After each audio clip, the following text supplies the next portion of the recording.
It was supposed to be the happiest morning of my life, my brother's wedding, the kind of day where music floats through the hall like perfume, lights shimmer off crystal chandeliers, and everything feels too perfect to break.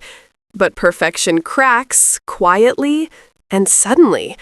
I was looking for my husband, just a simple photo before the ceremony. My heels tapped down the empty hallway, echoing against marble floors. The air smelled like roses and champagne. I remember thinking, he must be on a call. He always is. I smiled to myself, adjusting my dress. Then I heard it. A soft giggle. Not mine. A woman's. Breathless, whispery, familiar. I froze mid-step. My hand tightened on the balcony doorframe as a warm breeze slipped past me. I shouldn't have looked. I wish I hadn't. But some moments hunt you before you can escape. Through the cracked glass door, I saw them. My husband's hands on the bride's waist, her wedding gown glowing under the soft morning sun as he leaned in and kissed her like she belonged to him.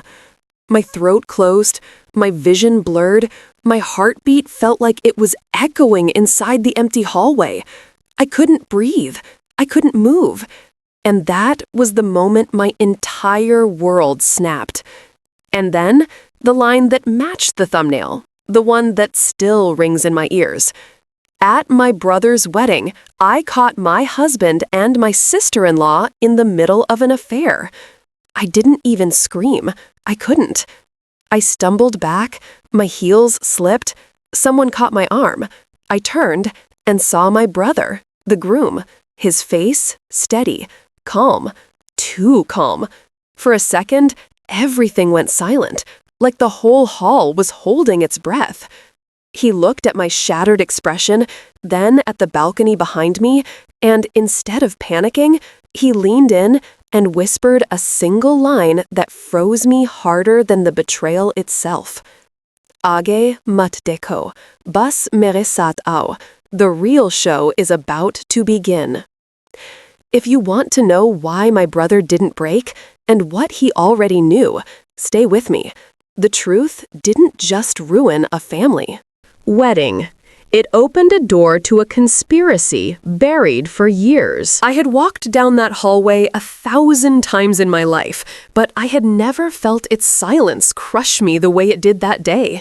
The music from the ballroom floated faintly behind me, a warm mix of violins and laughter, but each step I took away from it felt like stepping deeper into a tunnel where light refused to follow. I was just looking for Ethan, a single picture with my brother and his bride before the ceremony. That was all I wanted. My heels clicked against the marble floor, slow at first, then a little quicker when I didn't spot Ethan anywhere in the hall. The air smelled like perfume and fresh lilies, the kind of scent that belongs in happy memories. But suddenly, it felt sharp, almost metallic, as if warning me something was terribly wrong. I turned the corner near the balcony, the quietest part of the hotel, expecting to hear Ethan's voice, or maybe catch him taking a call. Instead, I heard a giggle, a soft giggle, way too soft, way too familiar. My breath hitched. I slowed. Down, my heart beating so loud it felt like the sound could echo off the walls. I stepped closer to the half-open glass door, and through the narrow crack, I saw a flash of white, a wedding dress. Then I saw him, my husband, his hand resting on the waist of the bride, his lips pressed against her, as if he had been waiting for this moment more than anything else in the world. For a second, my body forgot how to function. My fingers went cold, my throat tightened, and my breath simply stalled. It felt like someone had unplugged me from reality. My future sister-in-law, Sophia, rested her head against him like they were in their own private universe, one that had nothing to do with the wedding happening just rooms away. My knees softened, and I reached for the wall before I could collapse. The world blurred, but their voices cut through everything with cruel clarity. And then came the line that would replay in my nightmares. At my brother's wedding, I caught my husband and my sister-in-law in the middle of an affair. I didn't say it out loud, but the words engraved themselves inside me. My tears came hot and sudden, blurring the balcony, the lights, the world I thought I knew. I backed away on shaking legs, wiping my face with trembling fingers, desperate to breathe, desperate to disappear. That's when I bumped into someone. Solid, warm, familiar. Liam, my brother, the groom. I froze, completely shattered. He looked down at me, his eyes narrowing just a little, not with anger, but with a calm so sharp it terrified me. "Chloe," he whispered, "what happened?" I couldn't hold it in anymore. The sob broke out of me like a cracked dam, and I buried my face in his chest. I choked through the words, telling him everything. The balcony, Ethan, Sophia, the betrayal I had just walked straight into. I expected him to explode, to storm down that hallway, drag Ethan out by the collar, call off the wedding, scream, break, shatter, anything. But he didn't. He didn't even flinch. He just held me for a moment, then slowly pulled back and lifted my chin so he could look at me. His expression was unreadable, almost too steady. "Listen to me," he said softly, brushing a tear from my cheek. "Don't worry." He leaned closer, lowering his voice until it was barely a breath. "The main event is about to begin." My heartbeat stopped. It wasn't just what he said, it was the way he said it.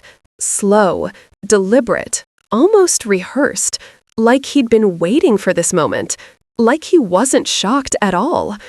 I stared at him, my tears drying into confusion. His eyes held no panic, no heartbreak, only certainty. A certainty that didn't make sense. Why wasn't he angry? Why wasn't he breaking the way I was? Why did it feel like he already knew? And that terrifying calm, what did it mean? That was the thought that followed me as he gently took my hand and led me back toward the ballroom. Why wasn't Liam angry? I could barely feel my legs as Liam guided me down the hallway, his hand firm around my wrist, almost steadying me the way he had when I was little and terrified of the dark. The wedding noise faded behind us. My heartbeat was louder than the music, louder than everything. I kept replaying the balcony in my head. The dress, the whisper, the kiss, the way Ethan's hand slid around a body that wasn't mine. And through all that, the part that hurt the most was how easily he did it, like he'd done it 100 times before. Liam opened the groom's room and waited until I stepped inside before locking the door behind us. The sound of the lock turning made my stomach twist. He didn't say anything at first, just walked over and grabbed a box of tissues from the table, handing it to me with quiet gentleness. I didn't take them. My hands were still shaking too hard. "Sit," he said softly. His voice wasn't cold, but it wasn't warm either. It was steady, unshaken. I sat because my body had no strength left to argue. "You're scaring me," I whispered. "Why aren't you angry? Why aren't you exploding?" He crouched in front of me, tilted my chin up, and wiped a tear running down my cheeks with his thumb. "Chloe, I knew." The words punched the air out of my lungs.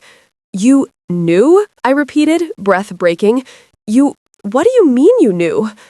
Liam's jaw tightened, not in anger, but in that familiar, silent way he held things together so the world wouldn't collapse around us. "I wasn't sure at first," he said, "but I suspected something weeks ago." My chest tightened. "Why didn't you tell me?" "Because I needed to be certain," he said quietly, "and because I wasn't just dealing with an affair." He stood up, walked to the dresser, and pulled out a slim folder, not thick like cold corporate paperwork, just thin enough to be personal, human, damning. He placed it on my lap. I hesitated, then opened it with trembling fingers. The first photo inside was of Ethan and Sophia sitting too close at a cafe I'd never been to. His hand was on her back, Her smile wasn't shy. It was familiar, comfortable. I had someone follow them, Liam said. At first, I told myself I was being paranoid, but then I started seeing patterns. He wasn't talking like a businessman right now. He wasn't giving me numbers or documents or complicated explanations. He was telling me what he had felt, what he had watched, what he had feared. Sophia kept asking about things she shouldn't care about, he continued, and Ethan kept showing up at the same places as her, too often to be innocent. A wave of nausea rolled through me.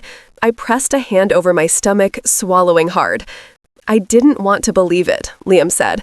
I kept telling myself I was imagining things, that she loved me, that he loved you. My throat closed. I didn't want to picture my brother looking at Sophia with the hope of a man who thought he was safe. But then, he added, I saw them leaving a hotel last month. Together. My vision blurred. You didn't confront them? Not without proof, he replied. You confront liars with emotion, they slip away. You confront them with timing, they fall apart. He took a breath, then looked at me with that unsettling calm again. And I needed today for my proof. Today? I echoed. Your wedding? Yes. My heart pounded painfully. Liam, how are you standing right now? How are you this calm? He gave a small, sad smile.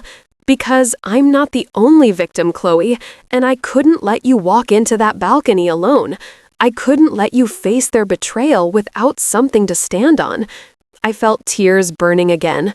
This time, not from heartbreak, but from the quiet devastation of knowing my brother had been hurting, and I didn't see it. What are you planning? I whispered.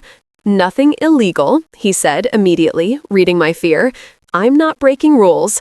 I'm just letting truth walk into the light on its own. He leaned closer. People like them always slip. Today, they already have. A chill crawled up my spine. The ceremony is about to start, he added, and they don't know that you know or that I know. That makes them sloppy. His hand came to rest lightly on my shoulder. Stay close to me. Don't react. Don't look at them any differently. Let them think they still own the room. My breath trembled. Liam, I'm not ready. You don't have to be, he said softly. You just have to walk with me. He opened the door and held out his hand. I stared at it, steady, warm, the only safe thing in a world that had just collapsed. I took it. And as he led me toward the ceremony hall, one thought echoed louder than all the wedding music outside. How was he not angry? Why wasn't he breaking apart like I was? Something told me this was only the beginning. The moment the lights dimmed and the music softened, everyone leaned forward like they were waiting for a fairy tale to begin. But the fairy tale cracked open in the loudest, most unexpected way. Just when Liam and Sophia reached the front of the aisle, an older woman in a navy dress stepped out from the audience, her voice trembling but sharp enough to slice the room in half as she said, "One moment, please." Instantly, the hall fell silent. Even the violinist lowered her bow.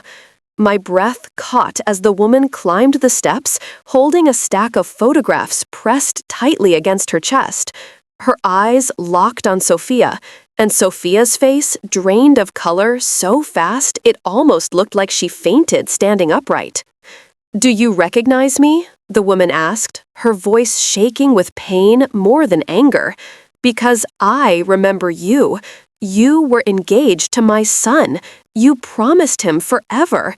And now you're here, wearing a wedding dress for another man?" Murmurs erupted across the hall, building into restless waves. People stood up from their seats trying to get a better look. I felt my hands tremble as Liam stood perfectly still beside Sophia, his expression unreadable, like he'd known this storm was coming. The woman threw the photos onto the stage. They scattered across the glossy floor, pictures of Sophia laughing, hugging, holding hands with a man who clearly wasn't my brother. Gasps echoed everywhere. Someone whispered, "Is that her fiancé?" Another said, "Was she double dating?" The MC tried to regain control, but the chaos was already alive and breathing. Sophia kept shaking her head, her lips moving soundlessly, as if she wanted to explain something, anything, but nothing came out. The woman stepped closer to her and said, "My son waited for you. You took money from him. You used him. And then you vanished." The hall erupted again. Cameras flashed. People pointed. Sophia's shoulders curled inward like she wanted to hide inside her dress. That's when Liam stepped forward, took the microphone gently from the MC, and said in the calmest voice I'd ever heard, "Thank you for coming. I believe the guests deserve to know the truth." His calm terrified me. The same calm he showed when he whispered earlier, "Don't worry, the main event is about to begin." A signal from him, and suddenly the giant screens behind the stage lit up, not with wedding pictures, but with a short, silent clip. A hallway, a balcony, two silhouettes. And then the image sharpened into something crystal clear. Ethan and Sophia. Their faces close, their movements unmistakably intimate. My chest tightened until I could barely breathe. The crowd gasped so loudly it sounded like the air had been sucked out of the entire room. People covered their mouths. Others whispered, "Oh my God," and "Is this happening at a wedding?" I stayed frozen in the front row as tears blurred my vision. Not because I was shocked, I had lived this moment earlier in the hallway, but because now hundreds of people watching the moment that had shattered my soul. Sophia snapped. She pressed her hands to her ears, shaking her head, whispering, "Stop, stop, stop," over and over like a chant. Then, in a sudden burst of panic, she rushed toward me in a frantic, disoriented sprint, her expression wild with fear and desperation. I couldn't move. My body locked up. All I saw was white fabric rushing toward me. Before I could even react, Ethan darted forward and threw himself between us. The movement wasn't violent, just a desperate shield. Sophia collided with him, stumbling back as if the contact jolted her awake. He groaned softly, more from emotional shock than physical impact, and for a second, everything stood still. The crowd stared. Sophia trembled. Ethan struggled to breathe. And I felt nothing. Just a strange, hollow paralysis. Liam stepped in front of me, his hand resting protectively on my shoulder as he faced the entire room. "Ladies and gentlemen," he said, voice steady and cold, I understand why today is not the wedding you expected." I blinked slowly, trying to absorb the scene unfolding around me. The screaming, the whispers, the broken bride, the collapsing truth, and my husband staring at me with wide, devastated eyes. But my mind kept circling back to one question, pulsing louder than the gasps in the crowd. Why wasn't Liam angry? I didn't follow Ethan to the hotel's first aid room right away. I told myself it was anger, but the truth was simpler. I needed one quiet moment, even 10 seconds, where no one was watching me break. I stepped into a side hallway where the noise of the ruined wedding softened into a distant hum. My chest felt tight, and every breath came with a sting. The ache wasn't just from what I saw. It was from everything I never saw. When I finally met Ethan again, he was sitting upright, his shirt stained with a hint of blood, but his expression strangely calm, almost resigned. For a moment, the sight triggered an old memory, a flash of us years ago, standing in our first tiny apartment when he surprised me with dinner after my long shift. I remembered the way he cupped my cheek and said, "I'd never do anything to hurt you." The warmth of that night flickered through me like a dying candle. And then reality crushed it. "Why?" was all I asked. No anger, no screaming, just a hollow question that Ethan lowered his eyes, his voice small and rough. He said he hadn't planned to fall for someone else, but he also hadn't planned to fall for me.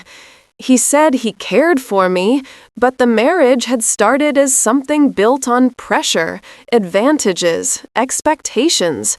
Words like, "I didn't know how to stop," and "I thought it would get better," spilled out of him. I didn't interrupt. I didn't even move. I just watched him talk, watched him reach for reasons that felt like thin cracks in a window, transparent, fragile, meaningless. The second flashback came like a soft punch. I saw myself on our wedding day, standing behind the venue, holding my bouquet, and praying he'd be the man I believed he was. I remembered the way he kissed my forehead, how safe I thought I felt, how full my future seemed. That version of me didn't know she was walking into a script someone else wrote. When the flashback faded, the weight of the present landed hard. Ethan kept talking, apologizing, explaining, but it all blended into a low blur of noise. He reached for my hand once, but I pulled it back like it burned. "I loved you, Chloe," he whispered. "I still do." I shook my head because love doesn't coexist with conspiracy, manipulation, or betrayal. Love doesn't take advantage of someone's heart and call it circumstance. "You loved the version of me that made your life easier," I said, "not the real me." He didn't deny it. That was the part that hurt the most. Liam arrived a few minutes later, silent but firm. His presence steadied me the way a hand on your back keeps you from falling forward. When he asked if I wanted time alone, I surprised myself by saying no. I didn't want time. Time couldn't fix what was broken or reverse what was exposed. Time wouldn't bring back the woman I was an hour ago. Ethan tried to stand, wincing, and looked at both of us like he finally understood the scale of what he destroyed. I don't think he expected forgiveness. I think Ethan expected me to shatter again, but something inside me wasn't breaking anymore. It was rebuilding. Slowly, painfully, but definitely rebuilding. When I finally spoke, my voice was steady, almost calm. "When the papers come, sign them. Don't drag this out." Ethan swallowed hard and nodded. No fight, no pushback. Maybe for the first time in years, he actually listened to me. Liam stepped closer, placing his hand gently on my shoulder, and we walked out together.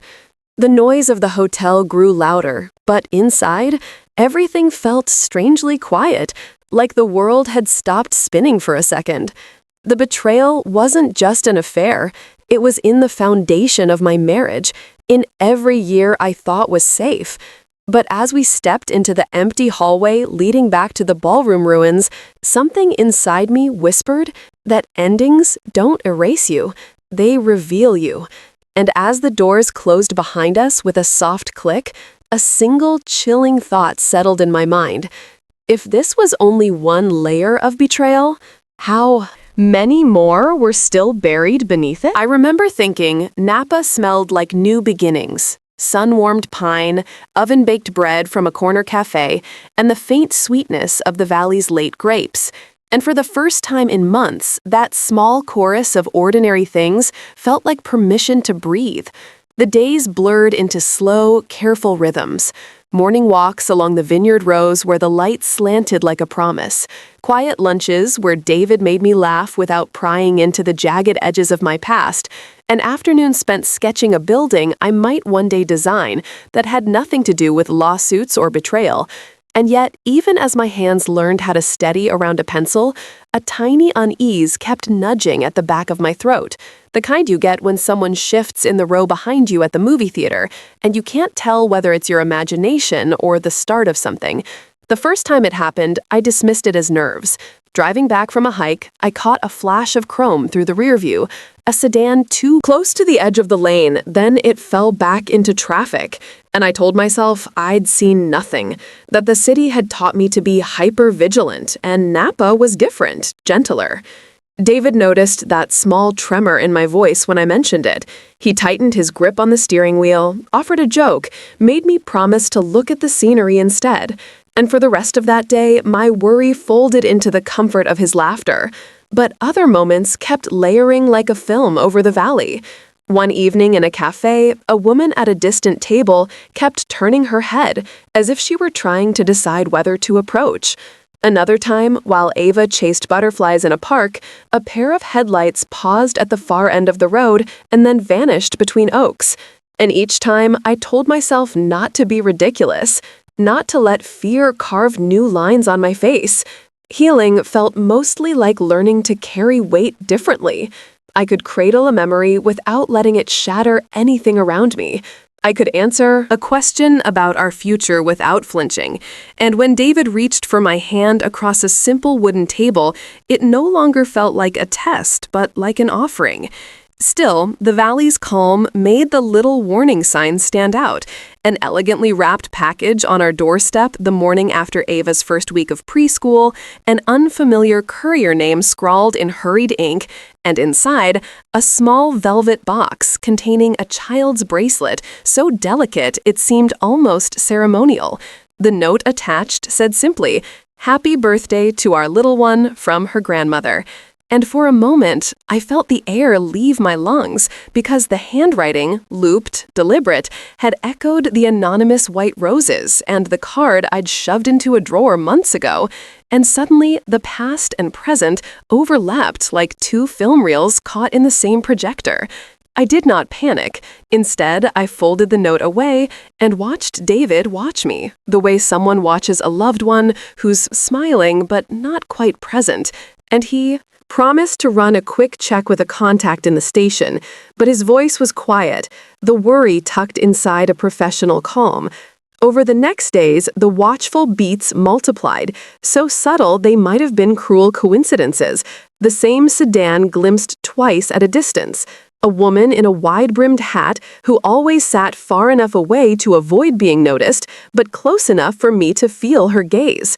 A postcard with no return address lying on the kitchen counter with an image of a vineyard printed on it and just one line, "Thinking of you," scrawled in that same looping hand. I could have let each detail be a small ghost and moved on, but the memory of the wedding, of feeling utterly exposed and then weaponized in public, taught me a different kind of caution: to observe, to note, to gather nothing but impressions until there was reason to act. So I learned to fold the unease into the day's routine, play dates and grocery lists and the small, ordinary confessions I traded with David at dusk.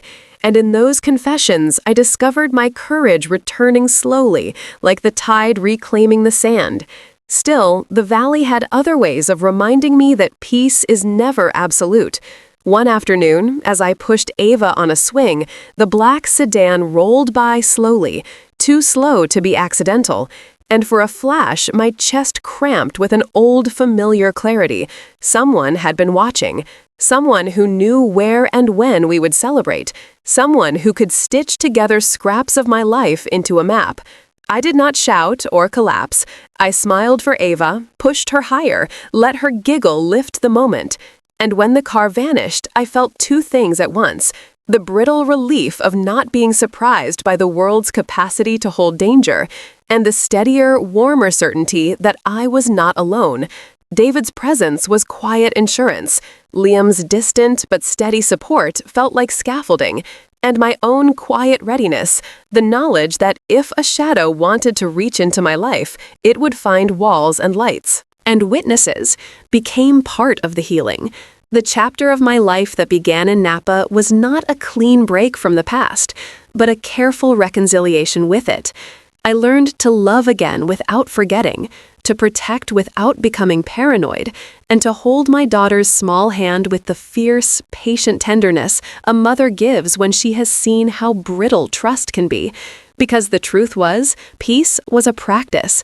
And on that hilltop, with the valley spread out below us, I promised myself I would keep practicing, even as I watched, just once, the road where the black sedan had turned away and wondered whether someone was planning a new arrival or only passing through. The house still smelled like frosting singing and birthday balloons when the doorbell rang. It wasn't loud, just a single soft chime, but it cut through the cheerful noise in a way that made the tiny hairs on my arms lift. Ava was still giggling in the living room, her curls bouncing as she tried to blow out the candles again, even though the cake was long done. I wiped my hands on a kitchen towel and walked toward the foyer, expecting a late guest or maybe a neighbor. Instead, David stood there holding a beautifully wrapped box, his expression tight in a way that instantly made my stomach drop. "This was at the door," he said quietly. No signature, no delivery truck sound, no footsteps leaving the porch, just the box. It was wrapped in high-quality ivory paper, tied with a soft pink silk ribbon that looked too delicate and too expensive for a child's birthday. For a moment, I hesitated. Something about it felt wrong. But everyone was watching, and Ava clapped like she sensed it was for her. With a smile that wasn't real, I lifted the lid. Inside, resting on velvet, was a white gold baby bracelet. So small, so perfect, with a tiny lotus charm in the center holding a diamond that shimmered even under the warm living room lights. It was the kind of jewelry newborns of billionaire families received. Definitely not something any of our friends would send. "Whoa, that's not normal kid stuff," Liam muttered, leaning in. His wife covered her mouth in surprise. I didn't say anything. My eyes had already found the small folded card tucked under the velvet. I opened it slowly. One line, just one. "Happy birthday to our little one. From her grandmother." My entire body went still. My heartbeat didn't just skip, it froze. The handwriting? Stylized, elegant, slightly tilted, the same handwriting I'd seen once before, on the card that came with the white roses at the corporate opening. My fingers tightened around the card as a cold wave washed through me. My mother wasn't alive. David's mother didn't write like this. Ethan's mother would never. Liam noticed the change in my face instantly. "Chloe, what is it?" I forced myself to breathe, but it came out shaky. "This handwriting? I've seen it before." The room fell completely silent. Even Ava quieted down, sensing something shifting in the air. David took the card from me and examined it. His brows pulled together slowly. "This person knows Ava's birthday," he said under his breath, "and sent something that costs more than my car." Liam ran a hand through his hair, frustration flickering across his usually steady expression. "This wasn't bought off a shelf. This bracelet is custom work. Someone ordered it specifically for her."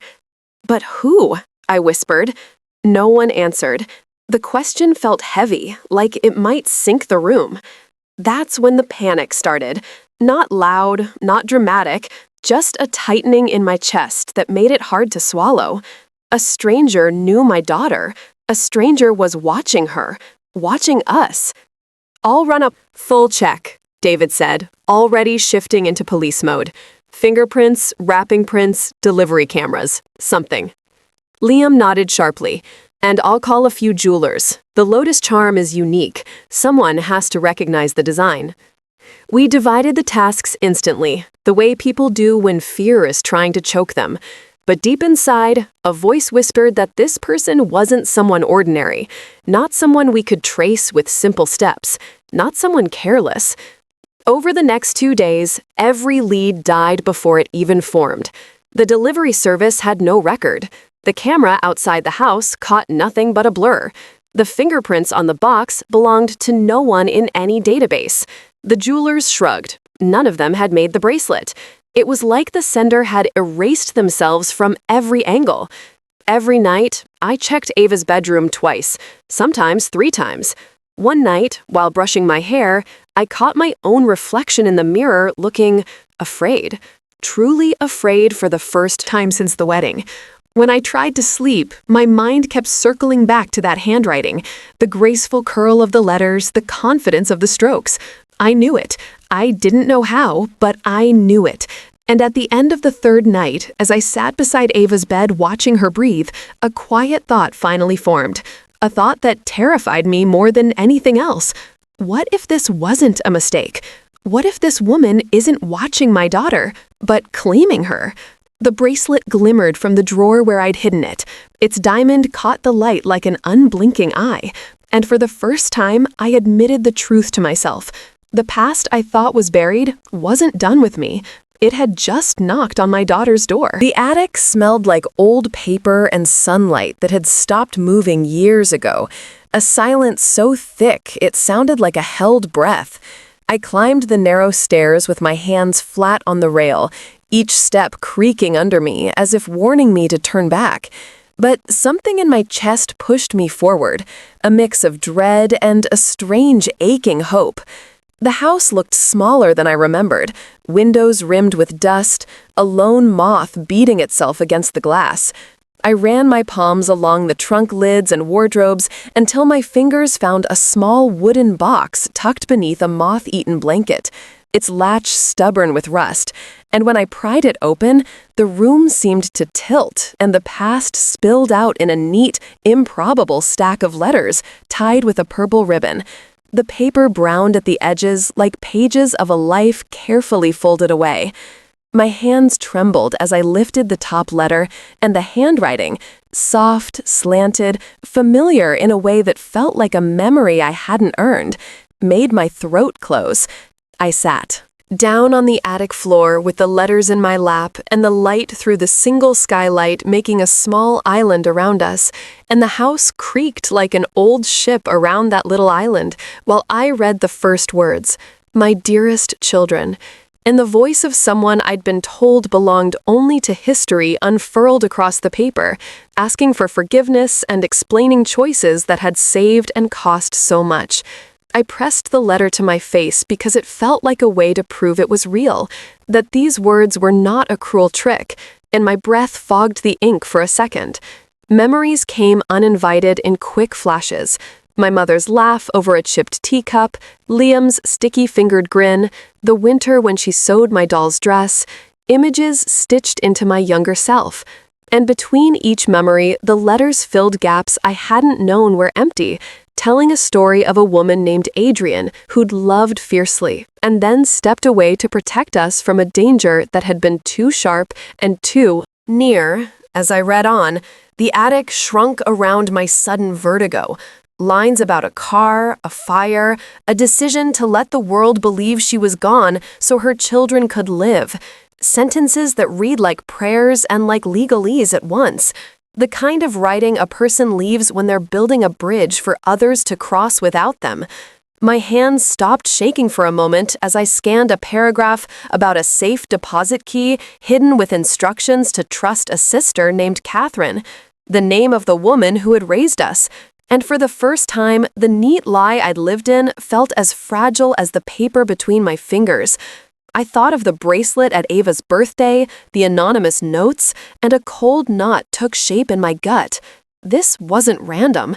Someone had been keeping promises, and someone else had been keeping secrets. Liam's voice echoed in my memory, his face in the groom's waiting room when he'd said he had been close to the truth for months. Now the letters put flesh on the outline of that truth. Pieces clicking together with the quiet authority of evidence and the sharpness of loss, and every line finished with the same plea. Forgive me, my children. I did what I had to. I read until the light shifted and the attic shadowed. Each sentence a small, painful revelation that rewired how I thought of my childhood, how I measured the kindnesses and the absences. And with each folded page, I felt a tenderness for the woman who had chosen exile over endangerment, and a rising anger at the cost she had paid. There were details that made my stomach drop, names half remembered, places that matched stories Liam and I had once whispered about in the dark, hints that the man who'd once seemed a necessary enemy might have been something far worse. But the letters never became a map to revenge. They were an arrangement of a life lived in sacrifice, messy tenderness, and terror.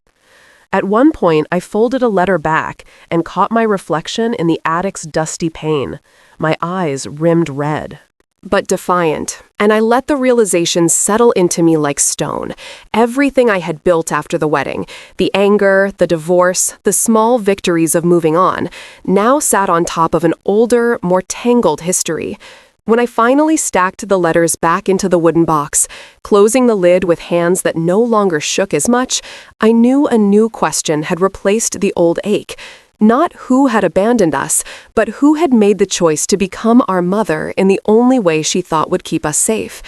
I climbed down the narrow stairs carrying more than paper. I carried a future suddenly hollowed and widened by truth.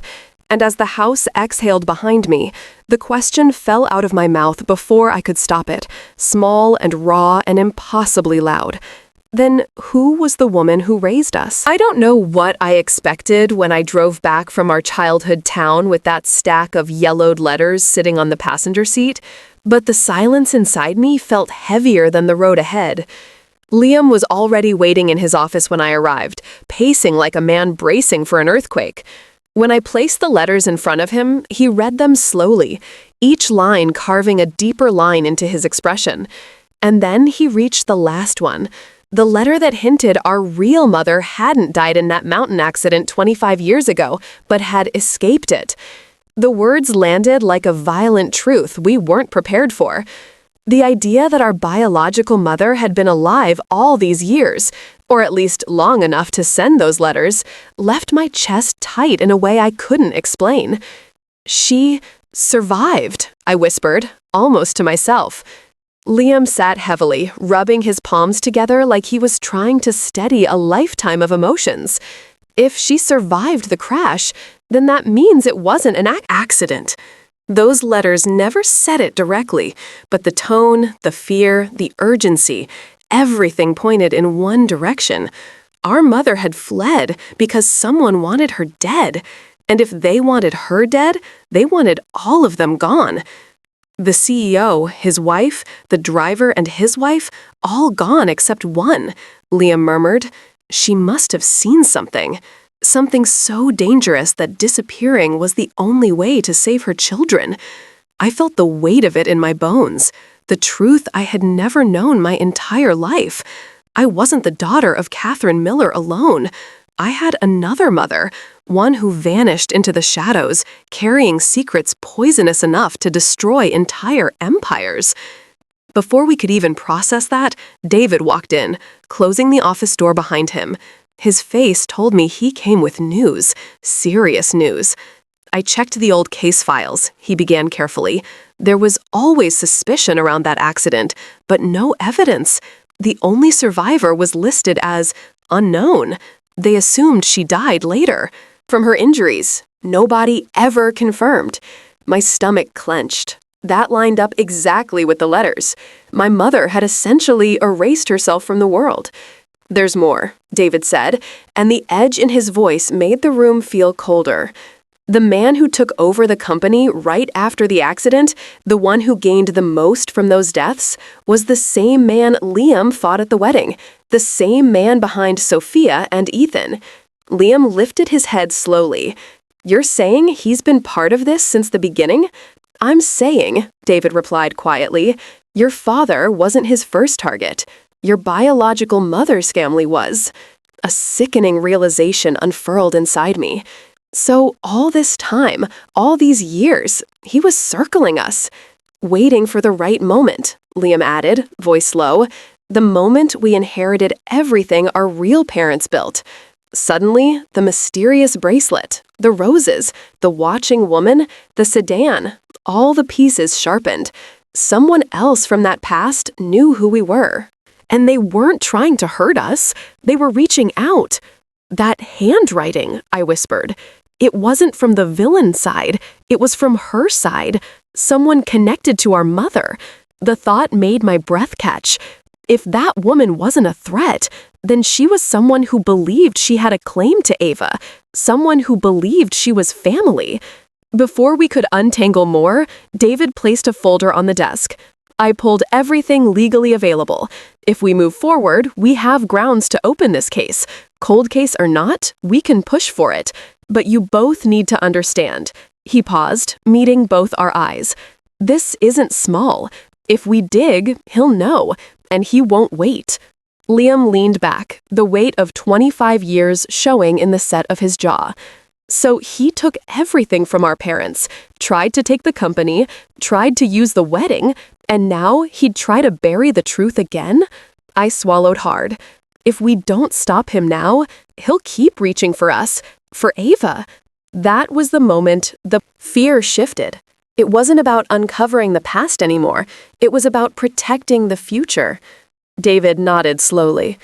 You'll need every piece of evidence your mother left behind, everything in those letters, everything in that attic, everything she risked her life to save.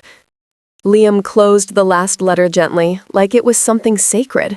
This isn't just a story anymore. It's a legacy. I felt the smallest tremble in my hands, not from fear this time, but from clarity. Then we only have one chance, I said, my voice steady. One chance to end this. The courthouse felt colder than I expected, a kind of sterile quiet that made every footstep echo like a warning. I held David's hand as we walked through the long marble hallway, Liam beside us, his jaw tight but his eyes steady. This wasn't just a legal hearing. This was 25 years of silence, fear, and loss finally preparing to speak.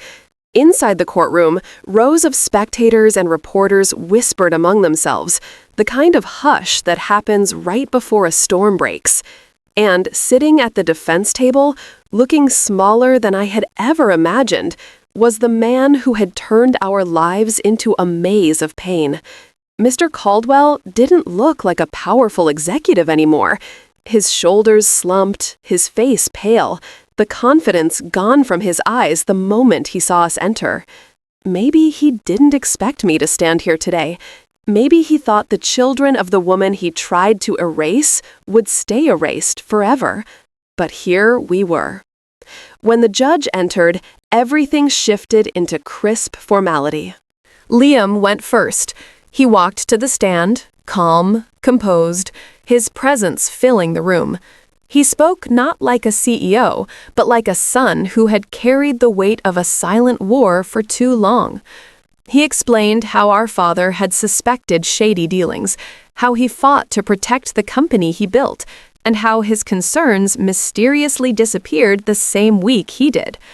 Every sentence landed softly but firmly, without drama, without exaggeration. When it was my turn, my knees trembled for one heartbeat, but then something steadied me. Maybe the memory of my mother's handwriting, maybe the thought of Ava's little hands wrapped around that bracelet. I told the court about the letters I found, the woman who called herself my mother, the fear she carried until her last breath. I didn't speak in legal terms. I spoke in human ones. I told them what it felt like to grow up believing one story, only to learn years later that the truth had been buried with the people who loved us. The old notebook with our father's handwritten notes, the simplified financial records pointing to a takeover scheme, and the gentle but firm testimony from Mr. Paul, the former chauffeur who finally found the courage to speak after decades of guilt. Then came the final piece, a statement written by Mom Adrian before she passed. It wasn't dramatic, it wasn't angry, it was heartbreakingly simple. She wrote that she ran because staying would have meant risking us, that she carried her guilt like a shadow she could never outrun, and that she prayed one day the truth would reach us even if she couldn't. By the time her letter ended, the courtroom was silent in a different way, raw, stunned, human. Mr. Caldwell's attorney tried to object, to twist the story, but it was useless.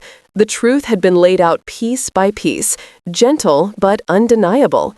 And when the judge finally looked up after reviewing everything, the weight of it all sat thick in the air. Mr. Caldwell, she said, the evidence presented demonstrates a long-standing pattern of manipulation, coercion, and actions that directly contributed to irreversible harm. His face crumpled then, not in anger, not in defiance, but in something like exhaustion. Maybe he finally understood that the empire he built on secrets and ambition was collapsing from the inside. When officers approached to take him into custody, there was no struggle, no scene, just a man who finally ran out of places to hide. After the verdict, I stepped outside into the warm afternoon sun. For the first time in a very long time, the air felt light. Liam pulled me into a long hug, one that said everything words couldn't. "It's over," he whispered, "for real this time." I nodded against his shoulder, letting myself breathe fully. That evening, when we returned home, there was a letter waiting for me in the mail, postmarked weeks earlier from France. It was from Mom Adrian, her final message. She wrote that she had watched the trial from afar, that she was proud of her children, and that she hoped we would live the rest of our lives free from the shadows she could never escape. I pressed the paper to my chest and cried quietly, not from pain, but from gratitude. Later that night, standing on the back porch with David's arms around me, I watched Ava chase fireflies in the yard. Life felt new, like a page finally turning. "You did it," David whispered. "You faced everything." I leaned into him, feeling the warmth of something I once feared I'd never have again, a future, a real one, with family, with love, with truth. And as the night settled soft and peaceful around us, I finally felt ready to say goodbye to the darkness and step completely into the life waiting ahead. If you want the next emotional story with twists, healing, and powerful revenge arcs, don't forget to subscribe. Your next chapter begins with the very next video.